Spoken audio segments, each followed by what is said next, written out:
class, we are going to talk about economics. Class 11th or 12th combined, you can say. It's going to be introductory class for both of the classes. You can say it's for class 11. Okay. In some schools, teachers start Indian economics or treat Indian economics as a part of the class 11th, and some schools treat microeconomics, introductory to microeconomics as the chapter as the book of for class 11th. So we are going to start introductory microeconomics. Before starting the introductory to microeconomics, we are going to talk about what is economics. So we are going to talk about economics. Okay, what is economics? Economics है क्या? Economics जानने से पहले थोड़ी सी कहानी जान लेते हैं, कुछ कहानियां जो कि एनसीईआरटी में आप पढ़ोगे। Introductory to micro economics NCERT में आप पढ़ोगे तो पहले ही चैप्टर के पहले ही पेज पर दी हुई है, वो आप लोग खुद से डिक्टेट कर लेना। हालांकि हम लोग बुक के थ्रू जाएंगे, बट उसे मैं डिक्टेट नहीं कर रहा, मैं उसकी जो क्रिस्प है वो आप लोगों को बता दे रहा हूँ। देखो, आप देखते हो कि हमारे चारों तरफ लोग कुछ ना कुछ कर रहे हैं, या तो वो सर्विस सेक्टर में काम कर रहे हैं या प्रोड्यूस कर रहे हैं कुछ ना कुछ, या कुछ ना कुछ मैन्युफैक्चरिंग सेक्टर में काम कर रहे हैं, यानी कि कुछ ना कुछ प्रोड्यूस कर रहे हैं। यानी वो या तो सर्विस प्रोड्यूस कर रहे हैं या गुड्स प्रोड्यूस कर रहे हैं। जैसे I am teaching you, so it means I am producing a service to teach you. लेकिन जैसे ये मोबाइल फोन है, तो इसे किसी ने मैन्युफैक्चर किया होगा, तो उसने मैन्युफैक्चरिंग सेक्टर में काम करके मोबाइल प्रोड्यूस किया। इन द सेम वे कोई इस मार्कर को प्रोड्यूस किया होगा, कोई इस बोर्ड को प्रोड्यूस किया होगा। ऐसे कर करके लोग प्रोड्यूस करते हैं। मान लीजिए मैंने आप लोगों को पढ़ाया तो सर्विस प्रोड्यूस किया, इसके बदले मुझे पैसे मिलेंगे, तो उस पैसे से मैं ये मार्कर खरीदूंगा। तो इस मार्कर को जिसने प्रोड्यूस किया होगा उसे वो पैसे मिलेंगे, और वो उस पैसे से अपने बच्चे के लिए क्लास खरीदेगा, तो वो सर्विस खरीदेगा। तो आप देख रहे हो एक साइकिल, यहाँ देखो एक साइकिल, सर्विस प्रोड्यूस हुई, ठीक है। इस सर्विस से को सोल्ड, इसे बेचा गया, इससे इससे क्या आया? मनी आया। इस मनी से मान लिया एक मार्कर आया जो कि एक प्रोडक्ट है। इस मार्कर को प्रोड्यूस करने वाला जो प्रोड्यूसर है उसको क्या मिल गया? मनी मिला, और उस मनी से उसने फिर इसे बाई कर लिया सर्विस को। तो आप एक देख रहे हो, हर जगह ऐसा ही साइकिल है। कोई सर्विस प्रोड्यूस कर रहा है, कोई प्रोडक्ट प्रोड्यूस कर रहा है, कोई प्रोडक्ट को बेच के पैसे कमा रहा है और सर्विस खरीद ले रहा है, कोई सर्विस को बेच के पैसे कमा रहा है और प्रोडक्ट खरीद ले रहा है। तो ऐसे एक साइकिल चलते रहता है। इसी के बारे में पहले पेज पे बात की गई है, जिसमें काफी सारे एग्जाम्पल्स दिए गए हैं। उन सभी एग्जाम्पल्स को मैंने क्रिस्प करके इस साइकिल के थ्रू आप लोगों को समझाया है। अब चला हम लोग चलते हैं अपने सवाल पर कि इकोनॉमिक्स है क्या। इसे मैं इरेज करता हूँ।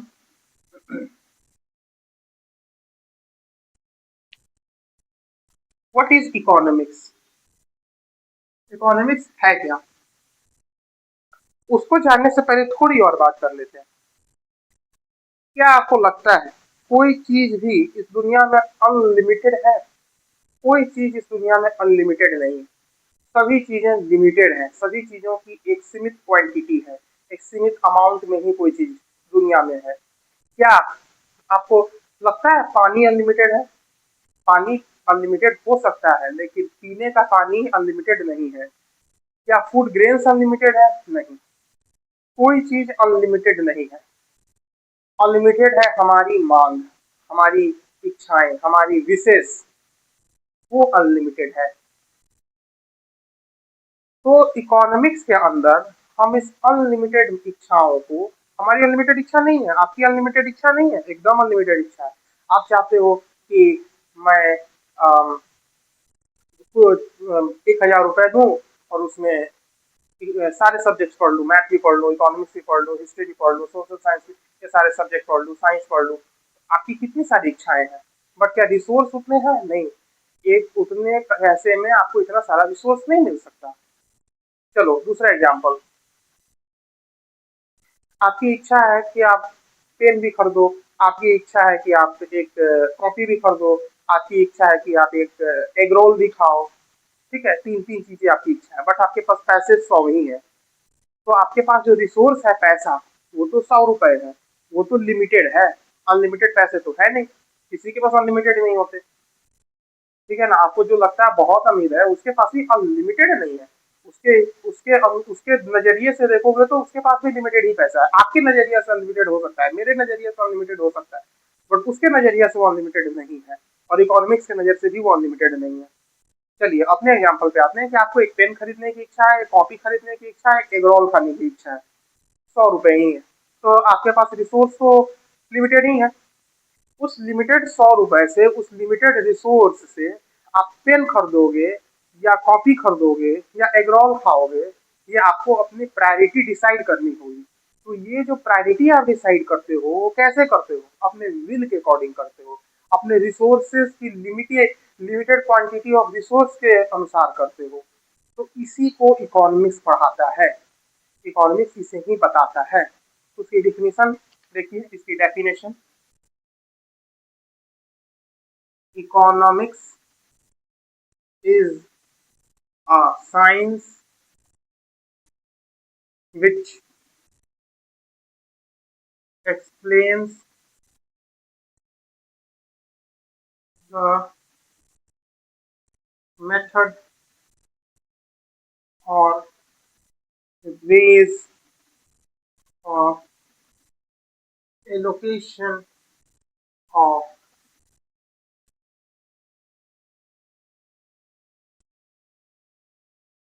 limited resources, limited resources नहीं है, इसे अंडरलाइन करके रखना, to fulfill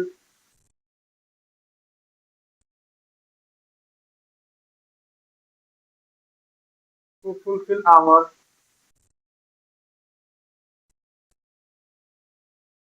unlimited wants। ठीक है, इस डेफिनेशन को आप देखो। इकोनॉमिक्स एक साइंस है जो हमारे को एक मेथड देता है, या हमारे हमको बताता है वेज, तरीके, जिस एलोकेशन करने का, कहाँ कहाँ कहाँ कहाँ खर्च करोगे, क्या चीज, लिमिटेड रिसोर्सेज को अपने अनलिमिटेड वांट्स, अपनी अनलिमिटेड असीमित इच्छाओं की पूर्ति के लिए, फुलफिलमेंट के लिए, for the fulfilment of unlimited resources, unlimited wants. ठीक है, इसे नोट कर लो।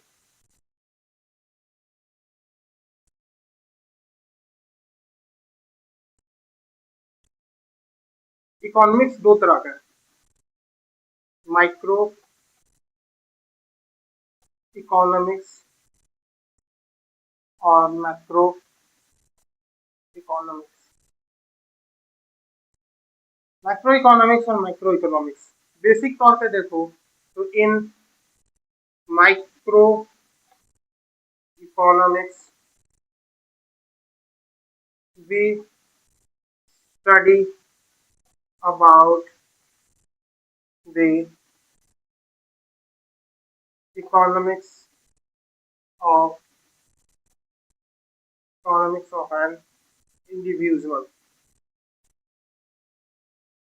that is how an individual is allocating his or her limited resources to satisfy his or her wants। ठीक है, ये है माइक्रो इकोनॉमिक्स। इसके एग्जांपल्स आप देखोगे तो हो जाएगी डिमांड, सप्लाई, डिमांड सप्लाई दो ही आप रखो तो बात जाता है, एग्जाम्पल दूंगा फिर आपको कंफ्यूजन हो जाएगी। ठीक है। हाँ, micro economics. In macro economics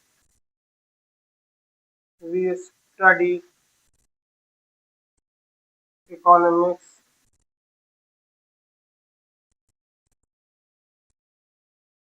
in an aggregate terms or H or in totality. Example GDP, NNP, क्या छोड़ो नेशनल इनकम लिखो सीधा, नेशनल इनकम etc। ठीक।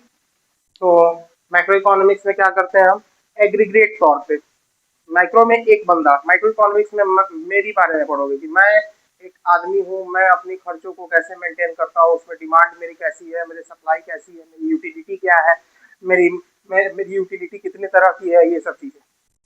ठीक।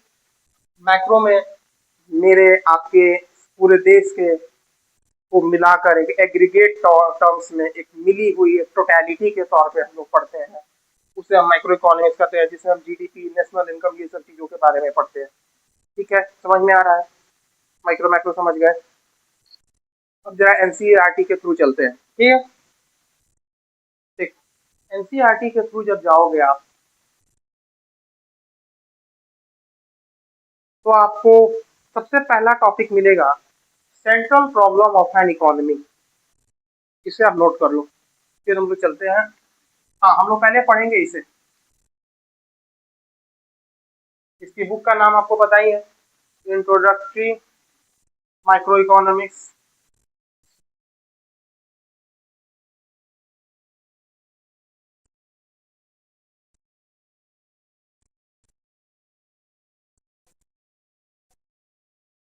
Central problem of economics. क्या है सेंट्रल प्रॉब्लम ऑफ इकोनॉमिक्स की?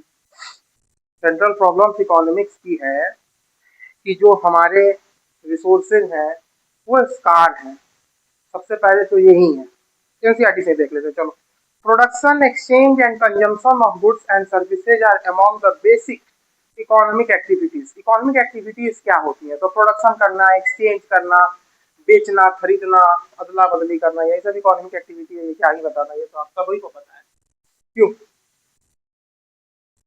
In the course of this basic economic activities, every society has to face scarcity। Scarcity होती है यार सामान की, किसी के पास अनलिमिटेड पैसा, अनलिमिटेड सामान नहीं है।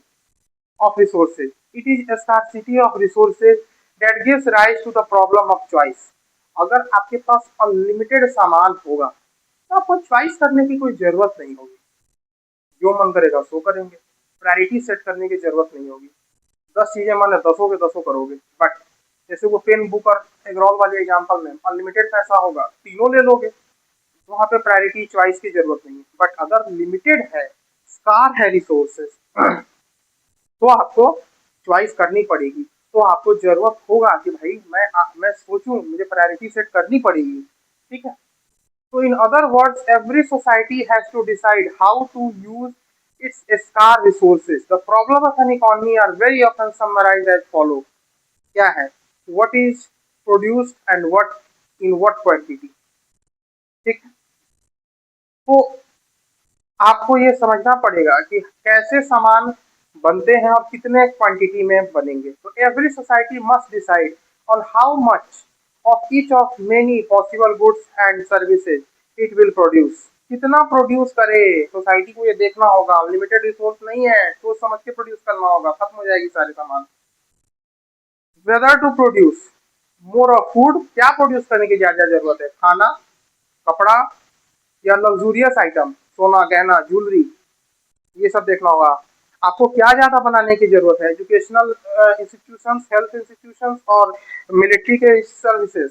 Whether to have more of basic education और हायर एजुकेशन, क्या ज्यादा जरूरत है, पहले बेसिक एजुकेशन किया जाए या हायर एजुकेशन किया जाए, क्या ज्यादा इन्वेस्टमेंट में जरूरत है, मशीन में इन्वेस्टमेंट किया जाए या अपने गुड्स एंड सर्विस, देखो यहाँ क्या लिखा, whether to have more of consumption goods और have investment goods like machine which will boost production consumption tomorrow. हमें किस चीज में करना चाहिए, हमें आज ही कंज्यूम कर लेने वाले चीजों में प्रोडक्शन करना चाहिए। फॉर एन एग्जाम्पल, आपको एक शर्ट खरीद लेनी चाहिए, या आपको एक शर्ट खरीद लेनी चाहिए, या आपको, या शर्ट नहीं, दूसरे एग्जांपल देता हूँ, या आपको एक मोबाइल फोन खरीद लेना चाहिए, या आपको एक सिलाई मशीन खरीद लेनी चाहिए, स्विंग मशीन। स्विंग मशीन से आप कपड़े सिल के आगे आपके लिए प्रोडक्शन कर सकता है। मोबाइल आपके लिए वन टाइम कंजप्शन है इस एग्जाम्पल में। तो आपकी सेंट्रल प्रॉब्लम हो जाएगी, आप देखोगे अगर, तो आपके सबसे पहले सेंट्रल प्रॉब्लम क्या है कि what to consume, what is produced, सबसे पहले what is produced in what quantity, how are goods produced and for whom are goods produced. कितनी प्रोड्यूस की जाए, what is produced in what quantity पहली हो गई, व्हाट इज प्रोड्यूस्ड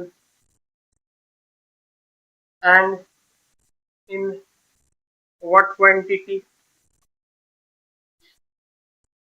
दूसरी हो गई, how are this goods produce. अब तो पहले डिसाइड करोगे कि क्या प्रोड्यूस करना है और कितना करना है, अब होगा कैसे करना है।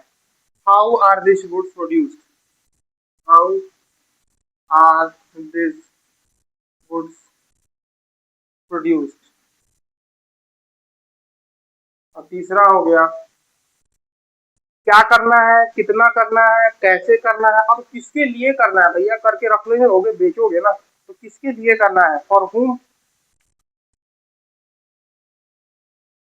whom आर गुड्स प्रोड्यूस्ड, किसके लिए प्रोड्यूस करना है। ये तीन बातें हैं, तीनों को एक एक करके समझते हैं। हर समाज के अंदर ये संभव है कि लोगों के पास रिसोर्सेज स्कार हो, होती ही है, लेकिन हर समाज में गुड्स और सर्विसेज की जरूरत तो होती ही है। कोई ऐसा आप मोहल्ला शहर नहीं देखोगे जहाँ पे दुकानें ना हो, सब जगह दुकानें हैं, क्योंकि हर जगह लोगों को जरूरत है भाई। तो यही बात यहाँ कह रहा है एनसीईआरटी कि भैया सभी को खाने की जरूरत है, कपड़े की जरूरत है, घर की जरूरत है, even to some extent luxurious things की भी जरूरत है। Whether to have more agricultural goods और to have industrial products and services, whether to use more resources in education.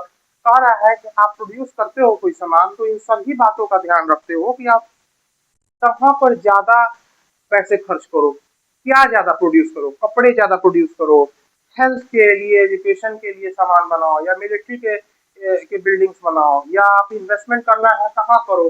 आप एक बार यूज कर लेने वाले सामान को खरीदो, या इन्वेस्टमेंट करो जो आगे चल के आप और चीजें बना के दे, जैसे मैंने मोबाइल और सीविंग मशीन का एग्जाम्पल दिया, तो ऐसा कुछ करो। ये सब हो गई what is produce and in what quantities. ठीक है ना, तो लिखो नोट्स में अपने, मैं डिक्टेट कर रहा हूँ। देखो पहला point, what is produced and in what quantities.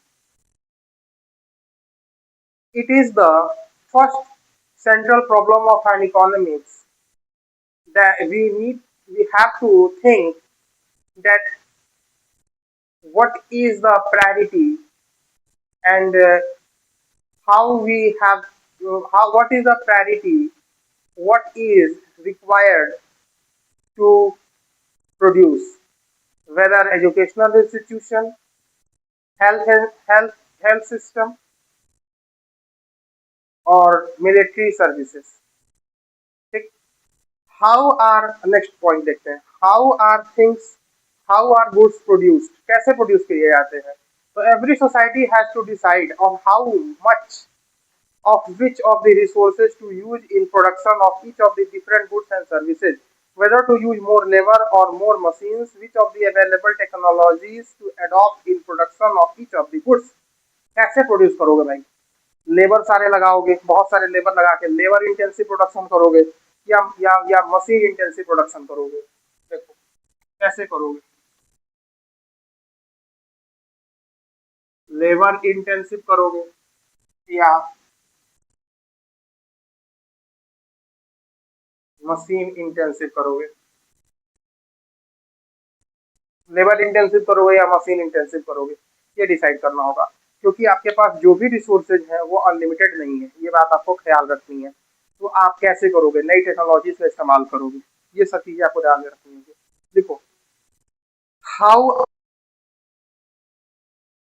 The second central problem of the economics, under this product problem we have to decide how will we produce the things, whether by labors, machines, or into or bringing some new technologies, full stop। तीसरा point देखो, for whom are these goods produced, who get how much of the goods that are produced in the economy, how should the produce of the economy is distributed among the individuals in the economy, who gets more, who gets less। Economy में जो production हुआ है, जो product बना है, वो कौन लेगा, कितना लेगा, कैसे बटेगा, किसे ज्यादा मिलेगा, किसे कम मिलेगा, ये सब चीजें भी सोचनी पड़ती है।